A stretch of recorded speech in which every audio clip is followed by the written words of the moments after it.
OLE, the utopian world of online education. Hello class, welcome to OLE. This is your maths class. This is the first topic of your textbook. चलिए, what is the topic? Relation. Relations हम practical life में बहुत use करते हैं ये word. बहुत तरह के रिलेशन हम जानते हैं. जी हाँ, कौन कौन से रिलेशन है? Like brother sister relation, brother brother relation means relation of brothers, और mother son relation, father son relation, father daughter relation, husband wife relation. हम तो डेली लाइफ में बहुत तरह के रिलेशन यूज करते हैं. मैथ्स में भी हम लोग कुछ रिलेशंस पढ़ेंगे. क्या ये भी कुछ रिलेशंस वैसे ही है जो प्रैक्टिकल लाइफ में पढ़ रहे हैं? चलिए पहले हम लोग समझेंगे क्या क्या है मैथमेटिकल रिलेशन. फिर हम देखेंगे क्या ये जो रिलेशंस की डिफिनीशन हम लोग ने मैथ्स में पढ़ी है क्या प्रैक्टिकल लाइफ में भी अप्लाई हो सकती है. मतलब जो टर्मिनोलॉजी यूज कर रहे हैं क्या वो प्रैक्टिकल लाइफ में भी हम क्वेश्चंस ले सकते हैं, इससे रिलेटेड क्वेश्चन जो मैथ्स में यूज हो रहे हैं. चलिए उसको समझने से पहले चलिए कुछ हम लोग बेसिक चीज पढ़ लें जो हमने प्रीवियस क्लासेस में पढ़ी है, जो हमारा प्रायर नॉलेज है. सेट्स पढ़ने के लिए वो बहुत जरूरी है. जैसे आपने पढ़ा है रिलेशन पढ़ने के लिए ये चीजें बहुत जरूरी है जो बेसिक चीज है. लाइक सबसे पहले हम लोगों ने प्रीवियस क्लास में पढ़ा है सेट के अबाउट में. What is a set? बताइए व्हाट इज अ सेट. तो जनरली जब आपसे पूछते हैं व्हाट इज अ सेट तो आपका रिप्लाई आता है it is a collection of objects या थिंग्स. ठीक, जो हम डे टू डे लाइफ में यूज करते हैं लैंग्वेज उसमें तो ये ठीक है कि what is a set, it is a collection of object, but mathematically it is not correct. तो मैथमेटिकल डिफिनीशन क्या है सेट्स की? It is a collection of well defined object. समझिएगा, इट इज, अगर हम बोलते हैं it is a collection of objects तो ठीक है, ये आपकी डेली रूटीन में तो चलेगी लैंग्वेज, बट मैथमेटिक्स में ये लैंग्वेज फेल हो जाएगी. जो करेक्ट लैंग्वेज है, जो करेक्ट डिफिनीशन है वो क्या है? Set is a collection of well defined object. Well defined objects के कलेक्शन को ही हम सेट कहते हैं. अब यहां पे जो टर्म यूज हो रहा है well defined, what is the meaning of well defined? यहां पे वेल डिफाइंड का क्या मतलब हुआ समझिएगा. What is the meaning of well defined? जैसे बोला गया कोई कलेक्शन करिए, आपसे बोला गया कि आप ये कलेक्शन करके आइए, और वही काम टास्क किसी दूसरे पर्सन को भी दिया गया, वही टास्क किसी थर्ड पर्सन को भी दिया गया. अगर आप सबका कलेक्शन सेम आ रहा है, कहीं डिफर नहीं कर रहा है, आप सभी का कलेक्शन सेम आ रहा है, कहीं डिफर नहीं कर रहा है, देन वी कैन से जो हमारे पास जो कलेक्शन है, जो इंफॉर्मेशन थी वो वेल डिफाइंड थी. बट अगर कलेक्शन हमारा वेरी कर गया तो जो इंफॉर्मेशन गिवन है हमें वो वेल डिफाइंड नहीं होंगी. क्लियर है? चलिए और ज्यादा क्लियर करने के लिए एक दो एग्जांपल से समझने की कोशिश करते हैं. Let's take an example. चलिए क्या एग्जांपल ले रहे हैं? कोई भी आप अपने मन से भी बना सकते हैं. चलिए हमारा एग्जांपल देख लीजिए क्या है. अ collection of students of class 12th. Students of class 12th who are smart. चलिए जैसे ही बोला हु आर स्मार्ट तो सभी को कहेंगे मैं भी स्मार्ट हूं, मैं भी स्मार्ट हूं. चलिए एवरीवन इज स्मार्ट. लेकिन क्या अगर हमने कहा ए आपको स्मार्ट मानता है या नहीं मानता है तो आप क्या कहोगे? भाई ये ए पे डिपेंड करता है बोलोगे ना, आप ऐसे ही तो रिप्लाई करोगे, ये तो डिपेंड करता है ए पे. सिमिलरली आप ए को स्मार्ट मानते हो कि नहीं? ए तो बोल रहा है आई एम स्मार्ट, लेकिन आप हो सकता है उसे स्मार्ट ना माने. समझ रहे हैं मेरी बात? तो क्या अगर हम दो तीन डिफरेंट पर्सन को ये टास्क दे कि ऐसे स्टूडेंट का कलेक्शन करके आओ जो स्मार्ट है, तो क्या उनका सबका कलेक्शन सेम होगा? आप ही के क्लास की बात कर रहे हैं, तो क्या सबका कलेक्शन सेम होगा? समझ में आई बात? तो सबका कलेक्शन सेम हो भी सकता है, बट ज्यादा चांस किसकी है कि ये वेरी कर जाए कलेक्शन, क्योंकि स्मार्टेस्ट की जो डिफिनीशन है मेरी नजर में कुछ और है, आपकी नजर में कुछ और होगी. ठीक, तो हो सकता है ये कलेक्शन जो हमने किया वो वेरी कर जाए. तो जो हमें इंफॉर्मेशन गिवन है it means it is not well defined, क्योंकि कलेक्शन वेरी कर रहा है। तो दिस कलेक्शन जो हमें दिया गया है वो एक सेट नहीं रिप्रेजेंट करेगा। क्लियर? वेल डिफाइंड ऑब्जेक्ट्स नहीं है इसमें। क्लियर है? चलिए लेट्स टेक अनदर एग्जांपल। और ज्यादा क्लियर करने के लिए एक और एग्जांपल ले रहे हैं। Collection of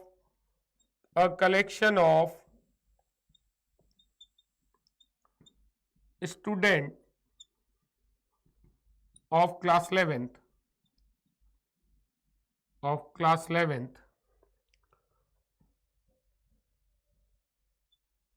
who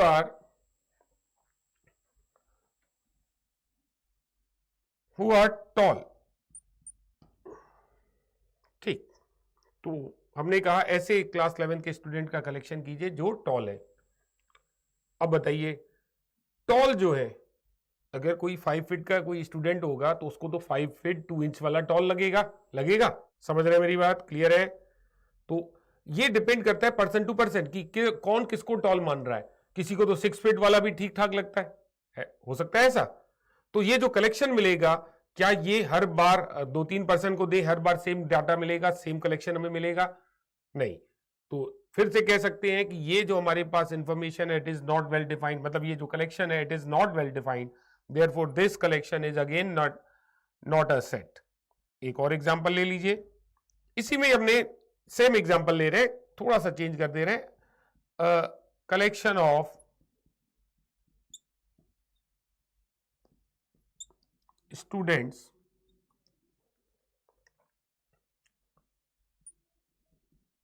which are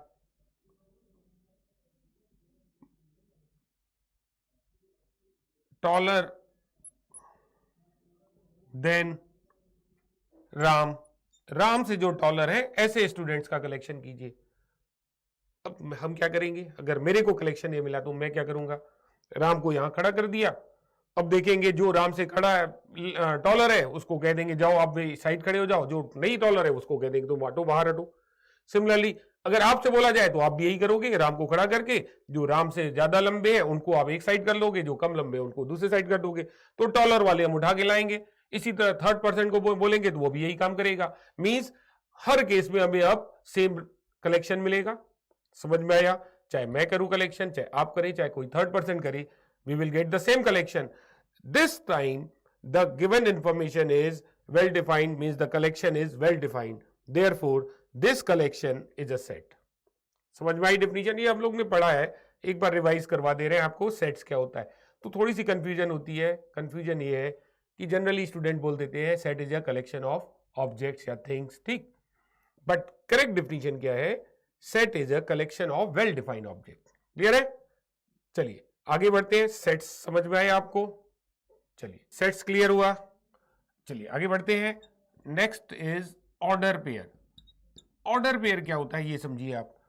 order pair होता है when two particular objects are written in a specific order, then we say they form order pair. जैसे ए और बी हमारे दो ऑब्जेक्ट्स हैं, ए फर्स्ट बी सेकेंड, तो ये एक नया ऑर्डर पेयर हुआ, और बी फर्स्ट और A second, this is second order pair. Two these are two different order pair but उन्हीं सेम ऑब्जेक्ट से बन रहे हैं ए और बी। तो ऑर्डर पेयर में ऑर्डर की इंपॉर्टेंस है, कौन पहले प्लेस पे आ रहा है, कौन सेकेंड प्लेस पे आ रहा है, ठीक। अगर उन्हीं थिंग्स को ऑर्डर चेंज कर दें तो it form a new order pair. और दूसरा क्या है कि order pair are always written in parenthesis. Parenthesis means round bracket. Clear? तो ऑर्डर पेयर क्या होता है, व्हेन टू ऑब्जेक्ट्स या टू थिंग्स, जो भी कहें आप, two things A and B are written in specific order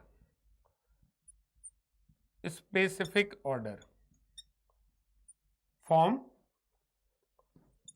N order pair, ठीक। तो एक ऑर्डर पेयर बनाएंगे।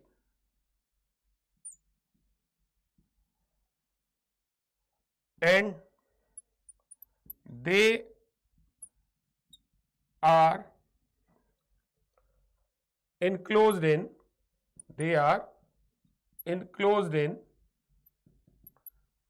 parenthesis means round bracket, clear? And we write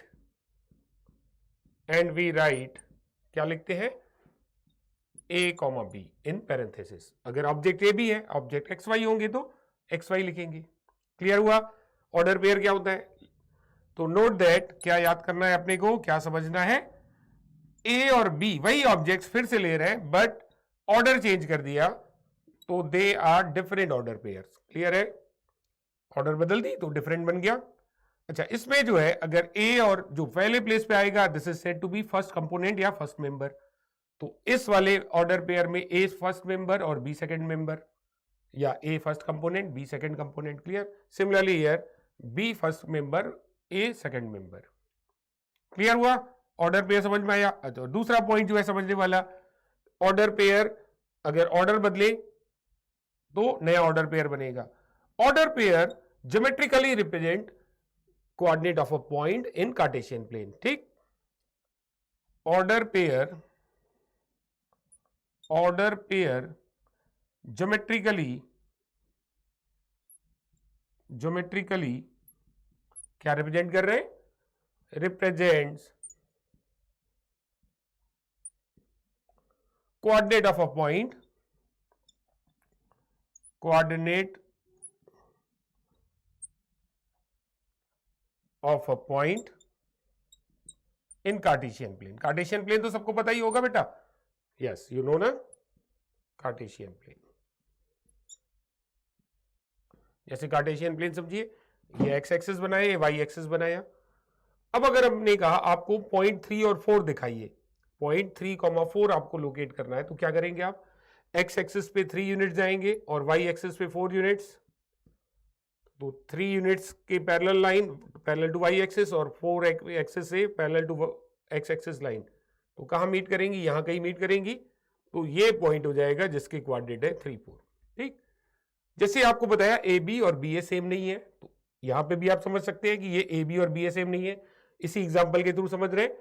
एक पॉइंट लिया 3, 4, तो 3 डिस्टेंस कहां चलेंगे हम लोग? एक्स एक्सिस पे, और 4 डिस्टेंस वाई एक्सिस पे. तो अब आप यहां से पैरेलली जाओ और यहां से पैरेलली जाओ, जहां मीट करेंगे दिस इज द कोऑर्डिनेट 3,4. अगर आपसे कह दिया 4, 3 लोकेट करो, तो 4, 3 लोकेट करेंगे तो क्या होगा? देखिए, एक्स एक्सिस पे आप जाएंगे 4 यूनिट्स, ये 3 तक थी 4, और वाई एक्सिस पे 3 यूनिट. तो अब आपको ये पॉइंट मिलेगा यहां पे 4, 3 यहां मिलेगा. क्या दोनों पॉइंट सेम है? डिफरेंट दिख रहे हैं? क्लियर है? डिफरेंट है ना points. Therefore, AB and BA are two different order pairs. और ऑर्डर पेयर ज्योमेट्रिकली हमें एक पॉइंट के कोऑर्डिनेट देते हैं in the Cartesian plane. Clear हुआ? चलिए आगे बढ़ रहे हैं. Equality of two order pairs.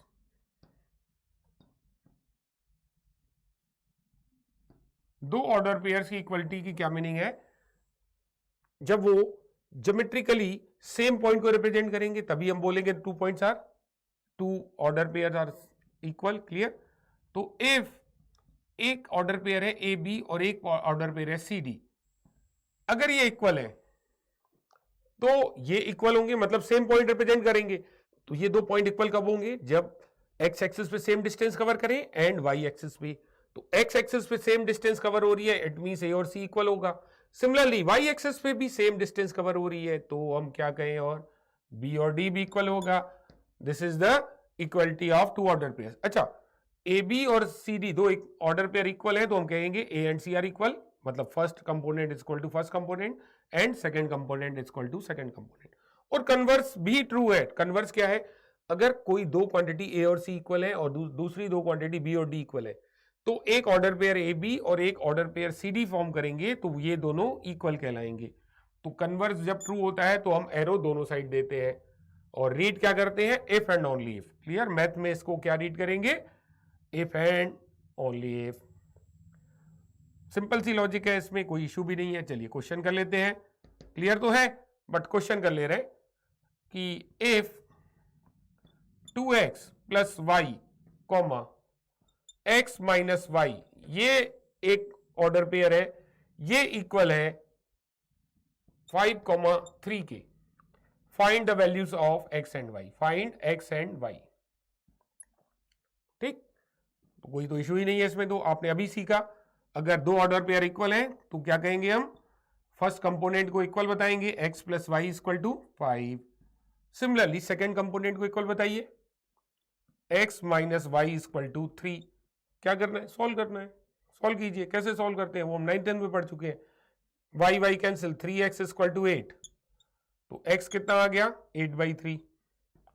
अब या तो x फर्स्ट में पुट कीजिए या तो सेकंड में पुट कीजिए, जैसा आपको आसान लगे। तो चलिए, हमें तो आसान लग रहा है कि हम सेकंड में पुट कर रहे हैं। रीजन क्या है कि इसमें बस इसको इधर ट्रांसफर करना है। तो y की वैल्यू कितनी आ गई, what is value of y, x minus 3, ठीक। और x कितना आया 8/3 माइनस 3, तो कितना आ गया, दिस इज -1/3। 3 3 या 9 हो जाएगा, 8 minus 9 which is -1।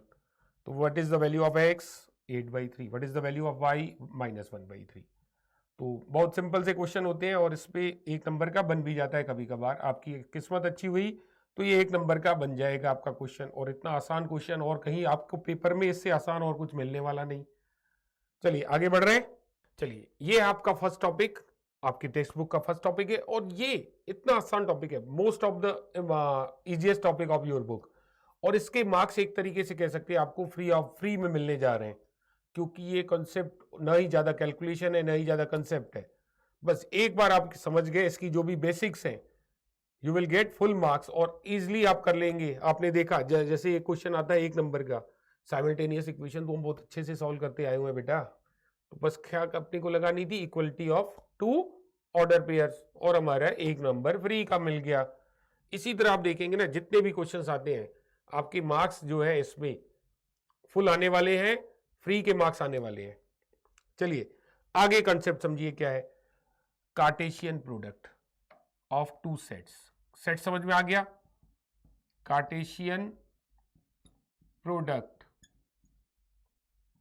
Of 2 sets, ठीक। कार्टेशियन प्रोडक्ट ऑफ 2 सेट्स एक एग्जांपल के थ्रू समझेंगे, फिर डिफिनीशन भी लिख देंगे। लेट, ऑर्डर पेयर भी क्लियर है। लेट ए कोई सेट है, सेट आप अच्छे से जानते हो, सेट ए है containing elements A and B, ठीक। और एक दूसरा सेट और दिया है बी, सपोज कीजिए, कंटेनिंग द एलिमेंट, कोई भी 2 एलिमेंट 3 एलिमेंट, मान लीजिए हमने 3 एलिमेंट्स ले लिए पी क्यू आर, ठीक। We have to find A into B, क्या फाइंड करना है, ए इंटू बी। सेट्स का प्रोडक्ट क्या कहलाते हैं, कार्टेशियन प्रोडक्ट ऑफ 2 सेट्स। कैसे प्रोडक्ट करना है, ध्यान दीजिएगा। Product is a A and B are 2 sets, और product is again a set. तो सेट्स आपको पता है कर्ली ब्रैकेट में लिखोगे। हाँ, इसकी एंट्रीज क्या होंगी या इसके मेंबर्स क्या होंगे, they will be in the form of order pairs. तो इसमें जो मेंबर्स हैं, members are in the form of order pair. Order pair अभी आपको बताया, क्लियर हुआ। तो ऑर्डर पेयर में 2 मेंबर्स होंगे, फर्स्ट मेंबर आएगा आपका सेट ए से और सेकंड मेंबर आएगा बी से। अब क्वेश्चन अराइज होता है कितने ऑर्डर पेयर लिखेंगे, फर्स्ट मेंबर आना चाहिए ए से और सेकंड मेंबर आना चाहिए बी से। कितने ऑर्डर पेयर लिखें, तो कितने लिखने हैं, जितने बन सकते हैं सब अपने को लिखने हैं। जितने पॉसिबल ऑर्डर पेयर बन सकते हैं, फर्स्ट कंपोनेंट ए से, सेकंड कंपोनेंट बी से। चलिए लेट्स स्टार्ट। तो फर्स्ट कंपोनेंट ए से उठा रहे हैं और सेकंड कंपोनेंट बी से, तो पहला ऑर्डर पेयर हम क्या लिख सकते हैं, एपी। और क्या ले सकते हैं, फर्स्ट कंपोनेंट अभी भी ए ले लिया, सेकंड कंपोनेंट बदल को हमने क्यू कर सकते हैं, सिमिलरली ए आर लिख सकते हैं। तो first component A, second component इधर P R Q R R, ठीक। सिमिलरली हम फर्स्ट कंपोनेंट क्या ले सकते हैं, ए की जगह बी, और फर्स्ट सेकंड कंपोनेंट पी भी ले सकते हैं, सेकंड कंपोनेंट क्यू भी ले सकते हैं, और सेकंड कंपोनेंट आर भी ले सकते हैं। क्लियर। तो this is A into B, और कुछ नहीं है, ए इंटू बी यही हो गया, this is A into B. कोई डिफिकल्ट तो है नहीं। अगर आपसे बी इंटू ए बोला जाए तब क्या करोगे आप बताइए, बी इंटू ए बोला जाए तो क्या करेंगे, वही ऑर्डर पेयर लिखने हैं, but first component this time कहां से आना चाहिए, बी से, और सेकंड कंपोनेंट ए से। अब बनाइए जितने भी बना सकते हैं, ठीक। तो पी ए बनेगा, यहां ए पी था तो यहां क्या बनेगा, पी ए। अब चाहे तो आप पी बी लिख लीजिए, चाहे तो ए क्यू ए लिख लीजिए, इसमें कोई इशू नहीं है। पहले भी हम लोग ने पढ़ा है सेट्स में, 1 2 एक सेट है, 2 1 दूसरा सेट है, नहीं ये दूसरा सेट नहीं है, ये एक ही सेट है। Order is not important. Order pair में ऑर्डर इंपॉर्टेंट है, सेट्स में ऑर्डर नहीं इंपॉर्टेंट है। किसी भी ऑर्डर में लिखिए, एलिमेंट्स वही है 1 2, चाहे 1 2 लिखिए 2 1 लिखिए, दोनों सेट्स अलग नहीं है, sets are both same. Order pair different होंगे, ऑर्डर पेयर को राउंड ब्रैकेट में लिखेंगे और सेट्स को कर्ली ब्रैकेट्स में लिखेंगे। ठीक, समझ में आई बात? तो ए पी बना फर्स्ट इस वाले केस में, दूसरा क्या बनेगा, पहले आप दूसरा क्यू ए लिख लिए या क्यू बी लिख लीजिए, कहीं ना कहीं क्यू बी बनेगा ना, बी क्यू से बी पी से बनेगा बी क्यू। ठीक, तो आप पी से पहले बना लीजिए, पी ए बना लिया, पी बी बना लिया, उसके बाद क्यू से बना लीजिए Q A, yes Q B next, then next, हाँ नेक्स्ट बोलिए R A and R B. अब इसमें यहां बीपी था तो इसका जब चेंज कर रहे हैं हम, ए और बी की पोजीशन इंटरचेंज कर रहे हैं, तो बीपी से क्या बनेगा पीबी, पीबी यहां कहीं ना कहीं मिलेगा। तो यही सारे एलिमेंट्स मतलब ऑर्डर चेंज करके नीचे मिल रहे होंगे, तो हम कह सकते हैं जितने मेंबर्स ए इंटू बी में है उतने ही मेंबर्स बी इंटू ए में भी होंगे। काउंट कर लीजिए 1 2 3 4 5 6, 1 2 3 4 5 6, तो ए इंटू बी में मेंबर्स जितने होंगे और बी इंटू ए में मेंबर्स भी उतने ही होंगे। मेंबर्स के लिए क्या यूज करते हैं, आपको सेट्स में फिर से पढ़ा है। मान लीजिए यही एक सेट है, ए ये सेट है, तो इसमें कितने मेंबर्स हैं 2, तो इसको लिखते हैं n of A is 2। Read क्या करते हैं, number of elements in A are 2, तो ए इंटू बी में जितने एलिमेंट्स हैं उतने ही एलिमेंट्स बी इंटू ए में है, तो आप क्या लिखेंगे n of A into B is equal to n of B into A. तो number of elements in A into B and number of elements in B into A are equal.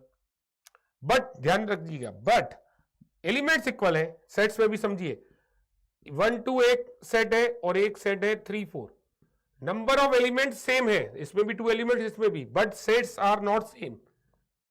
तो A into B और B into A number of element same है but sets are not same, means A into B and B into A are not same. क्यों? Because, कारण बताइए, because order pair इसमें अगर इसमें AP आ रहा है तो इसमें पी ए आ रहा होगा। अभी हम लोग ने स्टार्टिंग यही से करी ऑर्डर पेयर की, A P P A are not same, A P and P A ये दो डिफरेंट ऑर्डर पेयर है, सेम नहीं है, इसीलिए कार्टेशियन प्रोडक्ट भी A into B and B into A same नहीं है, they are different Cartesian product. Clear? चलिए आगे बढ़ रहे हैं, समझ में आया कार्टेशियन प्रोडक्ट।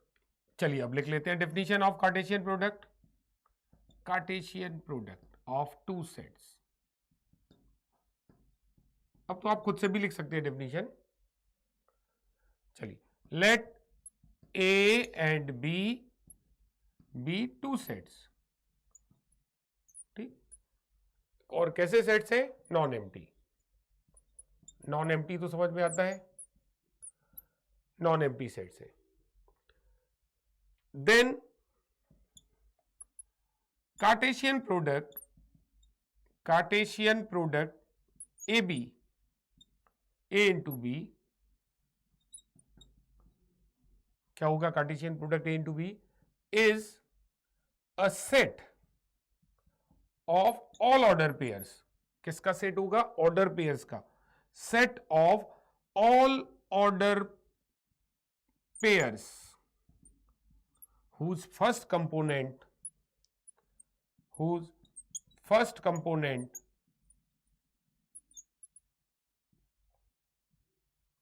कहां से आएगा, first component belongs to, yes, A, and second component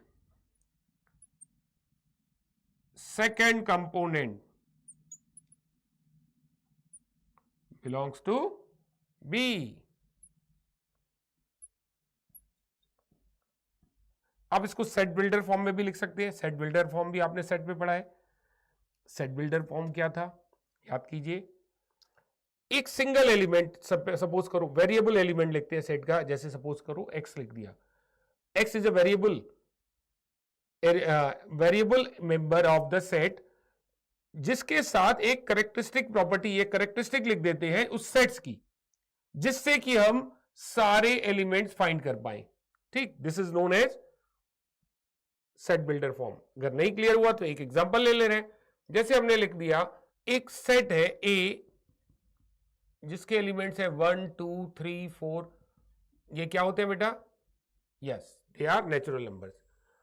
उसमें सारे एलिमेंट लिख दिए, 4 5 6 7, जितने भी नेचुरल नंबर है सब लिख सकते हैं। डॉट डॉट का मतलब इन्फिनिटी तक जा रहा है। क्लियर? अब हम इसको ऐसे भी लिख सकते हैं, this is known as set builder form. एक एलिमेंट लिख रहे हैं, वेरिएबल एलिमेंट, 1 इज वेरिएबल नहीं है, 1 तो फिक्स्ड है, सिमिलरली 2 फिक्स्ड है। आप वेरिएबल एलिमेंट लिख रहे हो, हमने कह दिया x, और x क्या है? x belongs to natural number. x कैसा है? नेचुरल नंबर है। तो x की वैल्यू नेचुरल नंबर 1 से स्टार्ट होता है, x1 रखोगे, ये एलिमेंट आएगा x2 x3, सिमिलरली हमें सारे एलिमेंट मिल जाएंगे। तो ये क्या कहलाता है? Set builder form. एक एलिमेंट लिखते हैं, वेरिएबल एलिमेंट, और कैरेक्टरिस्टिक ऑफ द सेट लिखी जाती है, जिससे कि हम पूरा सेट फाइंड कर पाए। इसी तरीके से हम a इंटू बी को अगर डिफाइन करना चाहें, सेट बिल्डर फॉर्म में लिखना चाहें, तो क्या लिखेंगे? a into B, it is a collection of order pairs. तो हमने कह दिया ऑर्डर पेयर ए बी है, whose first component belongs to a. तो for every, this sign is read as for all या for every a belongs to, first component कहां से आएगा? yes, set a से, and for every b belongs to set b. a और b fixed हमारे component नहीं है, a variable component है जो सेट a से आ रहा है, b दूसरा वेरिएबल कंपोनेंट है जो b से आ रहा है। अब ऐसे जितने भी ऑर्डर पेयर बन सकते हैं वो सारे अपने को लिखने हैं। This is set builder form of Cartesian product. Similarly आप b इंटू ए भी लिख सकते हैं। क्लियर है? तो Cartesian product of two set समझ में आया? चलिए आगे बढ़ रहे हैं। चलिए लेते हैं एक और एग्जांपल। क्लियर हुआ डेफिनेशन? चलिए एग्जांपल से और समझ में आएगा। लेट ए कोई सेट्स है जिसके एलिमेंट्स हैं 2 3 4, और बी दूसरा सेट है जिसके एलिमेंट्स हैं 1 2 7। ठीक, फाइंड। क्लियर तो हो गया? Find first part A into B and second part B into A. चलिए ये तो निकालना आ गया, लेकिन हम चाहे तो एक नया और पार्ट बना दिया। ए इंटू बी आपने फाइंड कर लिया और बी इंटू ए भी आपने फाइंड कर लिया। अब इनका इंटरसेक्शन क्या होगा ये देख लेते हैं हम लोग। क्या इंटरसेक्शन आएगा? इंटरसेक्शन का मीनिंग क्या है? ए इंटू बी आपने बनाया, बी इंटू ए बनाया, देखिए कोई कॉमन मेंबर है क्या? तो कॉमन मेंबर्स का जो सेट होता है उसी को क्या बोलते हैं? इंटरसेक्शन। क्लियर है ना? हाँ, आपने पढ़ा हुआ है। कॉमन मेंबर्स से जो सेट बनेगा, ओनली कॉमन मेंबर्स लेने हैं, जो इसमें भी अवेलेबल है, जो इसमें भी अवेलेबल है, ऐसे सिर्फ एलिमेंट लीजिए, उनका जो सेट बनेगा, this is said to be intersection. उसमें भी कोई प्रॉब्लम नहीं आने वाली है। अब तो समझ में आई मीनिंग? चलिए, तो फर्स्ट पार्ट है ए इंटू बी फाइंड करना है अपने को। ए इंटू बी कैसे बनता है? यस, सारे पॉसिबल ऑर्डर पेयर लिखने हैं। ऑल पॉसिबल ऑर्डर पेयर लिखिए। First component A into B है, फर्स्ट कंपोनेंट ए से, सेकंड कंपोनेंट बी से।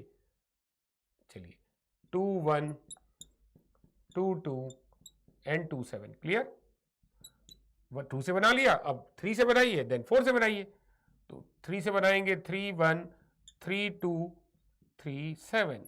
ठीक, और किससे बनाए? अब 4 से, 4 1 4 2 एंड 4 7। सेकेंड पार्ट क्या है? बी इंटू ए। बी इंटू ए चाहे तो फिर से बनाइए, फर्स्ट कंपोनेंट बी से, सेकेंड कंपोनेंट यस ए से, चाहे तो इनको आप इंटरचेंज कर लीजिए, फर्स्ट और सेकंड कंपोनेंट इंटरचेंज कर लीजिए, यही बी इंटू ए हो जाएगा। हर ऑर्डर पेयर का चेंज करना है आपको, फर्स्ट और सेकंड कंपोनेंट इंटरचेंज कीजिए। 2 1 है तो 1 2 बना लीजिए, 2 2 है तो इंटरचेंज करने के बाद भी 2 2 ही रहेगा, 2 7 है तो इंटरचेंज करके 7 2, सिमिलरली 1 3, सिमिलरली 2 3 एंड 7 3, 1 4 एंड 2 4 और लास्ट 7 4। ये हो गया बी इंटू ए।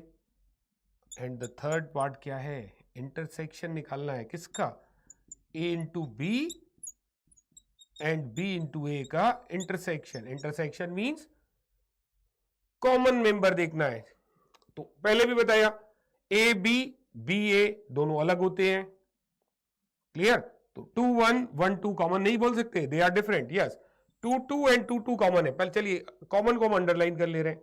2 2 2 2 दोनों जगह आ रहा है। 2 7 7 2 अलग है, 3 1 1 3 अलग है, 3 2 2 3 अलग है, 3 7 7 3 डिफरेंट है, 4 1 1 4 डिफरेंट है, 4 2 2 4 डिफरेंट है, 4 7 7 4 डिफरेंट है। तो क्या कौन सा मेंबर आ रहा है कॉमन, यस 2 2 इज कॉमन। तो एक मेंबर है, भले ही एक मेंबर है लेकिन है तो सेट्स में लिखना है तो कर्ली ब्रैकेट में लिखेंगे 2 2 को। समझ में आया इंटरसेक्शन। ऐसा भी तो पॉसिबल था कि यहां तो मिल गया अपने को कॉमन, ऐसा भी पॉसिबल हो सकता था कि कॉमन ही ना मिलता। तब आप क्या कहते, सपोज करो ए इंटू बी और बी इंटू ए में कोई भी मेंबर कॉमन नहीं है, yes it is said to be then empty set. तो अब क्या लिखते हैं उस केस में, अगर कोई मेंबर कॉमन नहीं आता तो हम लिखते A into B intersection B into A is empty set. Phi stands for empty set, ठीक, या यस एम्प्टी सेट या void set. Clear, very simple topic, actually very very simple topic it is, है ना, बिल्कुल आसान सा topic है, मजा भी आ रहा होगा, बहुत सारी चीजें इजीली हो रही हैं, मतलब आप लाइट वे में चल रहे हैं, होता जा रहा है ना ऐसा, बिल्कुल। अब देखिए arrow diagram, arrow diagram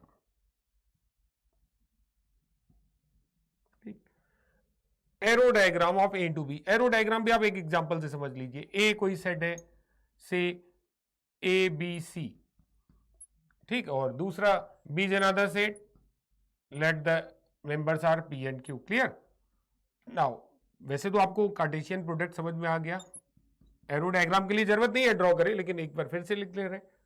A into B अगर हमें बनाना है, ए इंटू बी बनाना है तो it is a yes set of all order pairs, first component belongs to A, second component belongs to B. बनाइए सारे जितने भी बन सकते हैं, A P then A Q then B P and फिर क्या बनेगा B Q, next C P and last C Q. एक चीज और नोटिस करने वाली है, ध्यान दीजिएगा, अगर हमने ऑर्डर पेयर ए बी लिखा, इससे अभी मतलब नहीं है, तो ए की इमेज बी कहलाती है, the image of A is B, या ऐसे भी कह सकते हैं B is the image of A, the image of A is B, या फिर B is the image of A. और भी एक वर्ड है, A is B is image, A is pre image, B is image of A is pre image of B, या फिर image of A is B. Clear हुआ। तो second component first component की image कहलाती है। तो ए की इमेज पी है, ए की इमेज क्यू भी है, बी की इमेज पी है, बी की इमेज क्यू भी है, सी की इमेज पी भी है, सी की इमेज और सी की इमेज क्यू भी है। अब इसका हमें बनाना है एरो डायग्राम। तो आप दो सेट्स बनाइए, सेट ए, अगर ए इंटू बी है तो पहले सेट ए बनाएंगे, देन सेट बी बनाएंगे। सेट ए के कौन कौन से मेंबर्स हैं, सेट ए में लिखिए ए बी सी है, सेट बी में कौन कौन से मेंबर्स हैं, पी एंड क्यू है, लिखिए। अब ए की इमेज क्या क्या हो सकती है, बिना डायग्राम बनाए भी आप बता सकते हैं, ए की इमेज पी भी होगी और ए की इमेज क्यू भी होगी। तो ए की इमेज पी हो गई और ए की इमेज क्यू भी हो गई। क्लियर। बी की भी इमेज पी है और बी की इमेज क्यू भी है, सी की इमेज पी है और सी की इमेज क्यू भी है। This is the arrow diagram. और कुछ तो करना ही नहीं है, एरो डायग्राम वैसे पूछा नहीं जाता है, बट कभी ऐसा हो सकता है क्वेश्चन की ये दे दिया हो और आपको इमेज पूछने को बोले कि बताइए एरो डायग्राम में बी की इमेज क्या रही होगी।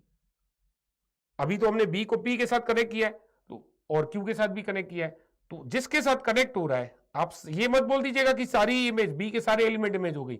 यहां तो इस केस में तो ट्रू है, लेकिन अगर आपने किसी क्वेश्चन में बी को सिर्फ पी से कनेक्ट किया और बी को क्यू से कनेक्ट नहीं किया है, तो आप सिर्फ बी की इमेज पी बताएंगे, फिर क्यू नहीं बताएंगे। क्लियर है? बहुत ही आसान सा टॉपिक है, बिल्कुल आपको समझ में आने वाला है, 100% आपको समझ में आएगा और 100% स्कोरिंग भी है।